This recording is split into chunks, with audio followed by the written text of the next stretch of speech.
यसअघि प्रवचनको क्रममा हामीले यही बुझ्यौं कि संसारमा हामीले खोजेको सुख छैन। यहीबाट आध्यात्मिक यात्रा प्रारम्भ हुन्छ। हामी सबै केवल आनन्द चाहन्छौं, सुख चाहन्छौं। अरू सबै जे जति हाम्रा चाहनाहरू हुन्, उद्देश्यहरू हुन्, ती सबै पनि सुख प्राप्तिको निम्ति हो। वास्तविक लक्ष्य उद्देश्य केवल आनन्द प्राप्ति नै हो। जब त्यो आनन्द संसारमा छैन भन्ने हामी जान्दछौं, सुन्दछौं, मान्दछौं, तब कहाँ छ भन्ने फेरि जिज्ञासा उत्पन्न हुन्छ। सबैभन्दा पहिले त तर्कद्वारा हामीले यही बुझ्यौं, अनुभवमा पनि हाम्रो यही छ कि संसारी विषयबाट मिल्ने सुख सीमित हो, घटमान हो, नश्वर हो। सीमित सुख मिल्छ कुनै पनि विषयबाट, त्यो सुख घट्दै जान्छ अनि समाप्त हुन्छ। तर हामी यस्तो सुख चाहदैनौं। हामी अनन्त सुख चाहन्छौं, प्रतिक्षण बढ्दै जाने सुख चाहन्छौं, सधैँ रहिरहने सुख चाहन्छौं। यस्तो सुख कहाँ छ त? शास्त्र वेदले बताए कि भगवान नै आनन्द हुनुहुन्छ। त्यसैले भगवानलाई प्राप्त गरेर नै हामी सुखी हुन सक्छौं। जसरी धनलाई प्राप्त गरेर धनी बन्न सकिन्छ, ज्ञानलाई प्राप्त गरेर ज्ञानी बन्न सकिन्छ, त्यसै गरी सुख आनन्द अर्थात् भगवानलाई प्राप्त गरेर नै सुखी बन्न सकिन्छ। अरू कुनै उपाय छैन। तर भगवान त पहिल्यै प्राप्त हुनुहुन्छ, हामी भित्रै हुनुहुन्छ। कहीं बाहिरबाट प्राप्त गर्नु छैन, केवल जाने पुग्छ। जान्ना साथ त्यो अनन्त आनन्दको अनुभूति हुन्छ। हामी मालामाल हुन्छौं, सधैँका लागि अनन्त आनन्दले युक्त हुन्छौं। फेरि कहिल्यै दुःख भोग्नु पर्दैन, फेरि कहिल्यै जन्मनु पर्दैन, मर्नु पर्दैन। कसरी जान्ने त भगवानलाई? सबैभन्दा पहिले यही बुझ्यौं कि केवल मानव शरीरमा नै भगवानलाई जान्न, प्राप्त गर्न, साधना गर्न सम्भव छ। किनकि यो मानव शरीर कर्मयोनि हो। कर्मयोनि भएको कारणले गर्दा यसमा साधना गर्न सकिने भएकाले अन्य सबै चराचर जीवहरू मानव देह चाहन्छन्, स्वर्गका देवी देवता समेत। त्यति दुर्लभ हो यो मानव देह। दुर्लभ हुँदा हुँदै पनि यो मानव शरीरमा एउटा कमजोरी छ। त्यो के हो भने यो क्षणभङ्गुर छ। कुन क्षण हामीबाट खोसिन्छ, कुन क्षण मृत्यु आउँछ, कसैलाई केही थाहा छैन। जब मृत्यु आउँछ त्यसपछि हामी एउटा चेकमा सही पनि गर्न सक्दैन। त्यसैले तत्काल सावधान भएर तुरुन्तै भगवानलाई जान्नको लागि प्रयत्न गर्नुपर्छ। हामीले प्रयत्न गर्यौं भगवानलाई जान्नको निम्ति। वेद शास्त्रबाट हामीलाई थाहा भयो कि भगवान त इन्द्रिय मन बुद्धि भन्दा नै पर हुनुहुन्छ, दिव्य हुनुहुन्छ। हाम्रा इन्द्रिय मन बुद्धि माइक हुन्, प्राकृत हुन्। त्यसैले हामी हाम्रो इन्द्रिय मन बुद्धिद्वारा भगवानलाई जान्न सक्दैनौं। कसरी जान्न सकिन्छ फेरि? जब भगवानले कृपा गर्नुहुन्छ कुनै जीवमाथि, तब त्यो जीवले भगवानलाई जान्न सक्छ। किनकि भगवानले कृपा गरेर आफ्नो दिव्य इन्द्रिय मन बुद्धि दिनुहुन्छ त्यो जीवलाई। त्यो दिव्य इन्द्रिय मन बुद्धिले त्यो जीवले फेरि भगवानलाई जान्न सक्छ, प्राकृत इन्द्रिय मन बुद्धिले होइन। को माथि गर्नुहुन्छ भगवानले कृपा? भगवानले कृपा त्यो जीवमाथि नै गर्नुहुन्छ जुन जीव पहिले भगवानको शरणमा जान्छ। अर्थात् भगवत कृपाको आधार हो शरणागति। पहिले भगवानको शरणमा जानुपर्छ अनि भगवानले कृपा गर्नुहुन्छ। केले जाने भगवानको शरणमा? मनले। किनकि मन नै प्रत्येक कर्मको कर्ता हो, बन्धन र मोक्षको कारण हो। तर अहिले हाम्रो मन संसारी विषयहरूमा बाँधिएको छ, आसक्त छ। त्यसैले पहिले मनलाई सम्झाउनु पर्यो संसारमा सुख छैन भनेर। बारम्बार संसारमा सुख छैन, भगवानमा नै सुख छ, संसारमा कोही पनि मेरो छैन, भगवान नै मेरो हुनुहुन्छ। यो चिन्तन गर्नाले मन संसारी विषयहरूबाट बिस्तारै बिस्तारै हट्दै जान्छ, भगवान प्रिय लाग्दै जानुहुन्छ। जब यस प्रकारले मन संसारी विषयहरूबाट विरक्त हुन्छ, अब भगवानको शरणमा कुन मार्गद्वारा हामी पुग्न सक्छौं, कसरी साधना गर्ने, त्यसको बारेमा जान्नको लागि एउटा गुरुको आवश्यकता पर्छ। गुरु शास्त्रले बताए कि श्रोत्रिय र ब्रह्मनिष्ठ हुनुपर्छ, अर्थात् वेद शास्त्रको ज्ञान होस् गुरुमा र स्वयं भगवानलाई प्राप्त गरेको होस्, त्यो अनन्त आनन्दले युक्त होस्। यस्तो गुरुबाट नै कल्याण हुन्छ। केवल सन्तको भेष देखिने कुनै व्यक्ति अथवा कान फुकिदिने व्यक्ति अथवा हाम्रो कुल पण्डित जसले हाम्रो घरमा कर्म गर्ने गर्नुहुन्छ, उहाँहरूबाट कल्याण हुँदैन। कसरी थाहा पाउने कोही वास्तविक महापुरुष हो कि होइन? किनकि नक्कली बाबाजीहरू धेरै छन् हाम्रो समाजमा, बिगबिगी छ। त्यसको पनि समाधान गर्यौं कि वास्तविक महापुरुषले यस्ता केही कार्य गर्दैनन् जुन कार्य नकली बाबाजीहरूले प्राय गरिरहन्छन्। पहिलो, संसारी वस्तु, संसारी सुख को आशा देखाउने, आशीर्वाद दिने, यसो गरिस् भने संसारी तेरो लक्ष्य पूर्ण हुन्छ भनेर उपदेश दिने, यस्तो काम वास्तविक महापुरुषले गर्नुहुन्न। वास्तविक महापुरुषले त रहस्य सम्झाउनुहुन्छ कि बाबु संसारमा सुख छैन, पहिलो कुरा त। दोस्रो, संसारी सुख दुःख हाम्रै पूर्व जन्मको कर्म अनुसार र यही जन्मको पनि कर्म अनुसार मिल्ने कुरा हुन्। त्यसैले त्यसलाई दुःख नै छ भने पनि भोग्न सिक।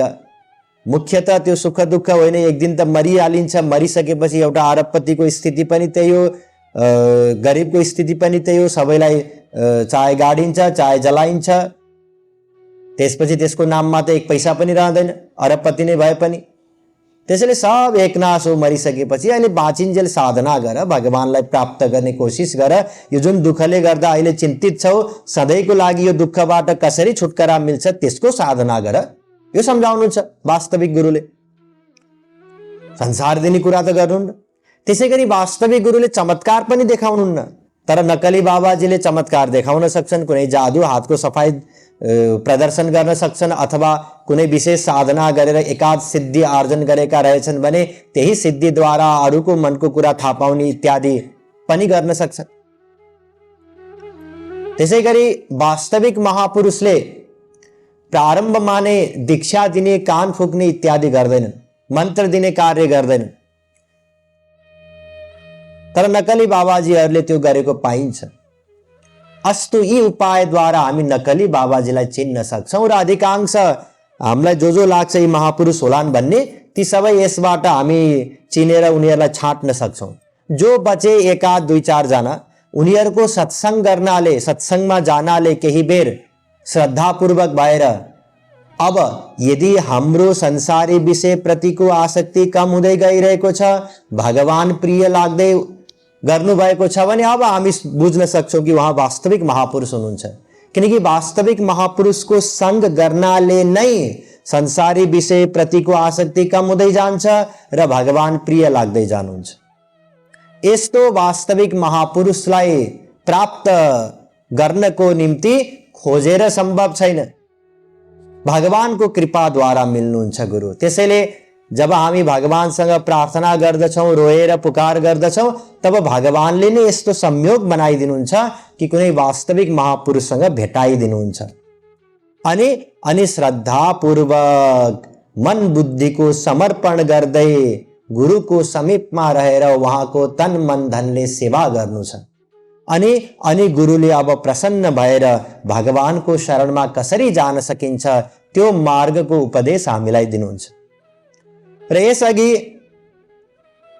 हामीले भगवानको शरणमा कुन मार्गद्वारा पुग्न सकिन्छ त भन्ने बारेमा पनि चर्चा गर्यौं हिजो, र यही बुझ्यौं कि शास्त्रमा तीनवटा मार्गहरूको बारेमा वर्णन पाइन्छ, कर्म, ज्ञान र भक्ति।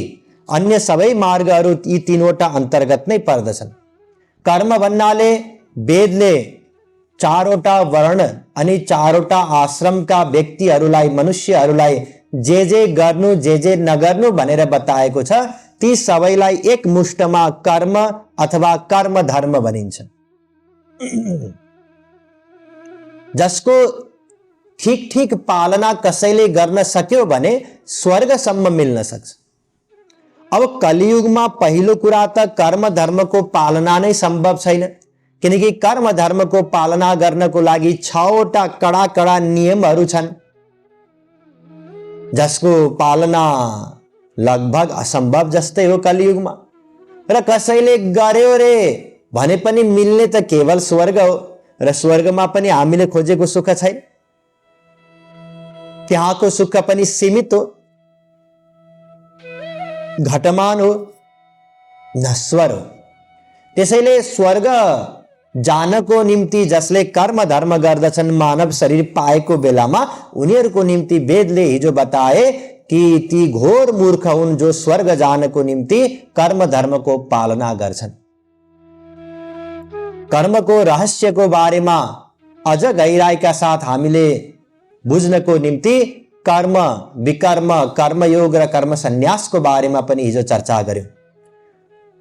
कर्म भन्नाले अघि हामीले बुझिसक्यौं वर्णाश्रम धर्म, विकर्म भन्नाले कर्मको परित्याग गर्नु, कसैले कर्मको परित्याग गर्यो भने पाप लाग्छ, त्यसैले ऊ नरक जान्छ। र कर्मयोग भन्नाले कर्म धर्मको पालना गर्नु सँगसँगै भगवानको भक्ति गर्नु, यो हो कर्मयोग। कर्मयोगमा भक्तिको अवलम्बन लिएको हुन्छ, भक्ति पनि गरेको हुन्छ व्यक्तिले। त्यो भक्ति गरेको हुनाले पहिलो कुरा त कर्म धर्मको जुन विधिको दोष हो त्यो दोष लाग्दैन उसलाई। दोस्रो, त्यसको फल पनि मिल्दैन, किनकि मनको आसक्ति त्यसमा छैन। तेस्रो, भक्ति गरेको हुनाले भगवानको उसको भगवान प्रति प्रेम बढ्दै जान्छ, अन्तत्व गत्वा भगवान मिल्नुहुन्छ उसलाई। त्यसैले कर्मयोग कल्याणको साधन हो, कर्म होइन विकर्म होइन। र अर्को हो कर्म सन्यास। यो कर्म सन्यासको उपदेश हत्तपत्त कसैलाई दिँदैन, किनकि यो परम गोपनीय उपदेश हो। यसमा के हुन्छ, यसमा कर्मलाई त्याग गरिन्छ, वैदिक कर्मलाई, र केवल भगवानको भक्ति गरिन्छ। यसो गर्नाले के हुन्छ, कर्म त्याग गरेको त दण्ड मिल्नु पर्ने, किनकि त्यो त पाप हो, होइन दण्ड मिल्दैन, किनकि उसले भक्ति गरिरहेको छ। हेर्नुस्, कल्याणकारी के हो, भक्ति हो। भक्तिलाई कसैले जसरी अमृतलाई कसैले पानीसँग मिसाएर पियो भने पनि अमर हुन्छ, दूधसँग मिसाएर पियो भने पनि अमर हुन्छ, केवल अमृत पान गर्यो भने पनि अमर हुन्छ। त्यसैगरी भक्तिलाई कसैले कर्म सँगसँगै गर्यो, कर्मयोग, उसको कल्याण हुन्छ। कुरा बुझ्दै हुनुहुन्छ? कसैले ज्ञान साधना गर्दै योग साधना गर्दै भक्ति पनि गर्यो, त्यसलाई ज्ञान योग भनिन्छ, उसको पनि कल्याण हुन्छ।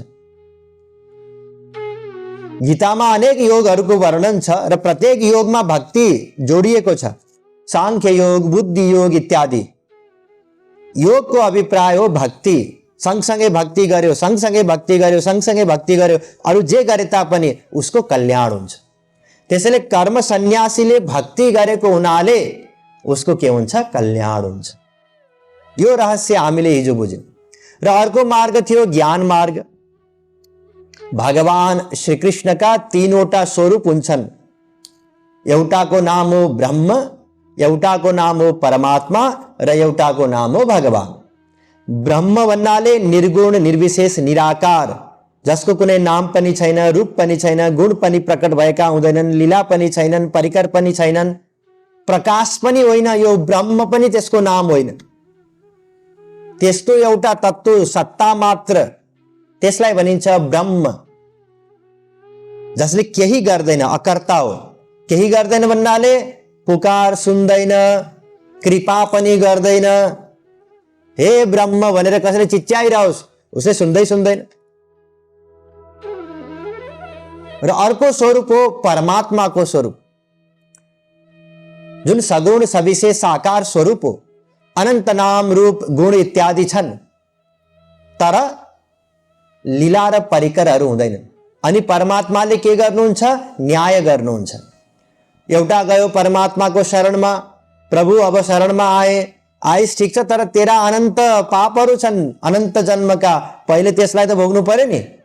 अब ती पूर्व जन्मका पापहरू भोग्दै जाने हो भने अरू अनन्त जन्ममा पनि अनन्त पाप बचिरहन्छ, फेरि कल्याण नै हुँदैन। त्यसैले परमात्माबाट पनि हाम्रो काम बन्दैन। अर्को हुनुहुन्छ भगवान, जसका अनन्त नाम रूप गुण त छँदैछन् परमात्मावाला, सँगसँगै अनन्त लीला पनि हुन्छन्, अनन्त परिकरहरू पनि हुन्छन्, जसले परमात्माले जस्तै न्याय गर्नुहुन्न, कृपा गर्नुहुन्छ। यही कृपा गर्ने स्वभाव भएको हुनाले जीवको कल्याण हुन्छ। हामी जान्छौँ भगवानको शरणमा, भगवानले हाम्रा सबै पापहरू क्षमा गरिदिनुहुन्छ, कृपा हो यो। त्यसैले भगवानको भक्तिद्वारा कल्याण हुन्छ, परमात्माको उपासनाद्वारा योगद्वारा कल्याण हुन सक्दैन, किनकि उहाँ न्यायकर्ता हुनुहुन्छ। ब्रह्मले त बिचारा सुन्दैन, न न्याय न कृपा, त्यसैले ज्ञानीको पनि कल्याण हुँदैन। अस्तो ज्ञान मार्ग भन्नाले ब्रह्मको उपासना गर्ने मार्गको नाम हो ज्ञान मार्ग, जसमा प्रवेश पाउन नै कठिन छ। पहिले 4 साधनले युक्त हुनुपर्छ, विवेक वैराग्य समाधि सट सम्पत्ति मुमुक्षुत्व, यी कडा कडा साधनहरू हुन्। कलियुगमा सायद 8 अरबमा 8 जना पनि छैनन् जो ज्ञान मार्गमा प्रवेश गर्नको लागि योग्य हुन्। त्यसैले प्रवेश पाउन नै कठिन, प्रवेश पाइसकेपछि साधना झन कठिन, बारम्बार पतन हुने खतरा र अन्तिममा करोडौं जन्म लगाएर कसैले साधना गर्यो भने पनि मिल्ने के हो आत्मज्ञान, अर्थात् म आत्मा हुँको अनुभूति। यसबाट मोक्ष त मिल्दैन। फेरि अन्तिममा ज्ञानीले पनि भगवान श्री कृष्णको भक्ति गर्नुपर्छ। ज्ञानवान माम प्रपद्यते 7:19 गीता। ज्ञानी पनि मेरो शरणमा आउनुपर्छ भगवानले बताउनु भएको छ। त्यसैले ज्ञान मार्ग हाम्रो लागि त्याज्य भयो। अब एउटा हो योग मार्ग, ज्ञानकै अन्तर्गत हो परमात्माको उपासना गर्ने मार्ग, जसको बारेमा सर्वप्रथम हामी चर्चा गर्दै फेरि भक्तिको चर्चा गर्नेछौँ। आउनुहोस्। असंभव कलिमा योग अष्टांग, असंभव कलिमा योग अष्टांग, संयोग जीव ब्रह्म यही योग हो, योग जीव ब्रह्म यही तर प्रचलित 8 अंग, असंभव तर 8 अंग, असंभव